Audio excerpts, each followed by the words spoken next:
अगला केस मैं आपके समक्ष रखना चाहूंगा। यह संतरी जिस पे चिट लगी हुई है फायर ऑपरेटर कम ड्राइवर का, इसके अंतर्गत जनरल कैटेगरी की जो कट ऑफ है जो एचएसएससी अभियान ने आयोग ने जारी की है वो 47.50 है और 47.50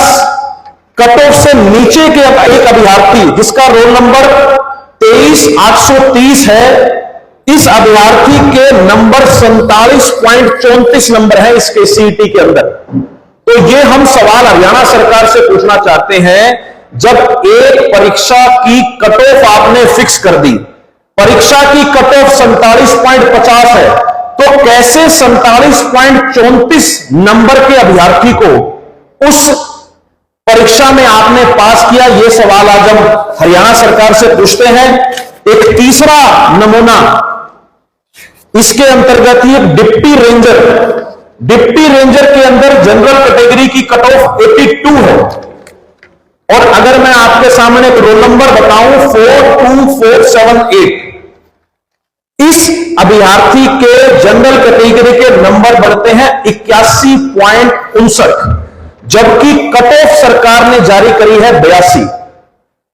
तो ये गड़बड़ियां सीईटी के रिजल्ट में जो पीएमटी की लिस्ट जारी हुई है उसमें लगातार हरियाणा सरकार के द्वारा एचएसएससी आयोग के द्वारा ये गलतियां की गई है। इसकी वजह से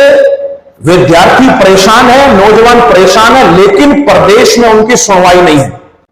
हाल ही में मुख्यमंत्री जी ने कल प्रेस वार्ता करके बड़े स्पष्ट शब्दों में यह बोला कि हम सीईटी को 4 गुना ही रखेंगे, लेकिन आगे आने वाले समय में इसमें संशोधन किया जाएगा। इसका मतलब कहीं ना कहीं मुख्यमंत्री जी भी यह मानते हैं कि सीईटी के अंदर, इस पॉलिसी बनाने के अंदर सरकार से खामियां हुई हैं, सरकार से गलतियां हुई हैं। तो हमने ये जो आपके सामने 3 नमूने हरियाणा सरकार के सिर्फ इसलिए रखे, ऐसे हजारों केसेस हैं जिनके रिजल्ट्स सीईटी के जो आए हैं उनमें गड़बड़ है। इसके अलावा सोशो इकोनॉमी, ईडब्ल्यूएस और ईएसएम की वजह से जो रिजल्ट्स के अंदर परेशानियां विद्यार्थियों को झेलनी पड़ रही है, हम चाहते हैं कि हरियाणा सरकार उनका भी कोई निवारण करे। अभी कुछ दिन पहले सीईटी मुद्दे पर हरियाणा युवा कांग्रेस ने करनाल के अंदर सीएम आवास का घेराव किया। आपने देखा हजारों नौजवान पूरे प्रदेश से उठकर करनाल पहुंचे और मुख्यमंत्री जी से गुहार लगाई। वहां प्रदर्शन के दौरान हमने सरकार के नुमाइंदे, वहां के एसडीएम साहब को हमने ज्ञापन सौंपा और उस ज्ञापन के माध्यम से विद्यार्थियों की जो मांग है वो सीईटी परीक्षा को सभी के लिए मेंस परीक्षा में बैठने का मौका जो है हरियाणा सरकार को देना चाहिए। हमने ये ज्ञापन के माध्यम से मनोहर लाल खट्टर जी तक ये अपनी डिमांड पहुंचाई, लेकिन आज उस बात को लगभग 20 दिन निकल जाने के बावजूद हरियाणा सरकार की तरफ से, मनोहर लाल खट्टर जी की तरफ से इस पर कोई भी पहल नहीं की गई। सीईटी संघर्ष समिति के कुछ सदस्यों ने 2 दिन पहले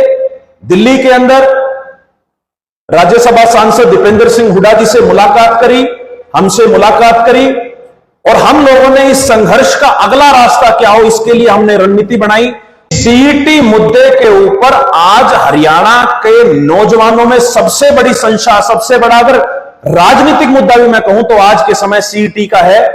हम दोबारा से हरियाणा सरकार से यह गुजारिश करते हैं, यह आह्वान करते हैं कि सरकार इस मुद्दे के ऊपर सरकार संज्ञान ले और सीईटी सभी अभ्यर्थियों के लिए क्वालिफाई किया जाना चाहिए, क्योंकि ये माननीय उच्च न्यायालय में भी इसकी 11 तारीख की एक रिव्यू पिटीशन बची है। अगर उसके बाद सुप्रीम कोर्ट में भी जाना पड़ा तो हमने सीईटी संघर्ष समिति को अपनी तरफ से यह आश्वासन दिया है कि सड़कों पर भी और कानूनी जो भी हमसे मदद हो पाएगी, कांग्रेस पार्टी की तरफ से, यूथ कांग्रेस की तरफ से, हम पूरे तरीके से पूर्ण रूप से इनके साथ हैं और इस लड़ाई में हम सरकार को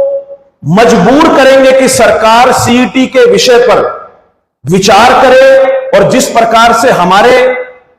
नेबरिंग स्टेट हैं, चाहे वो राजस्थान की बात है, चाहे वो यूपी की बात है, जहां पर 10 गुना 15 गुना अभ्यर्थियों को परीक्षा के अंदर बुलाया जाता है, हम सरकार को यह मजबूर करेंगे कि सरकार इसके ऊपर पुनर्विचार ले और अभ्यर्थियों के हक में सीईटी के मामले पर फैसला ले। धन्यवाद।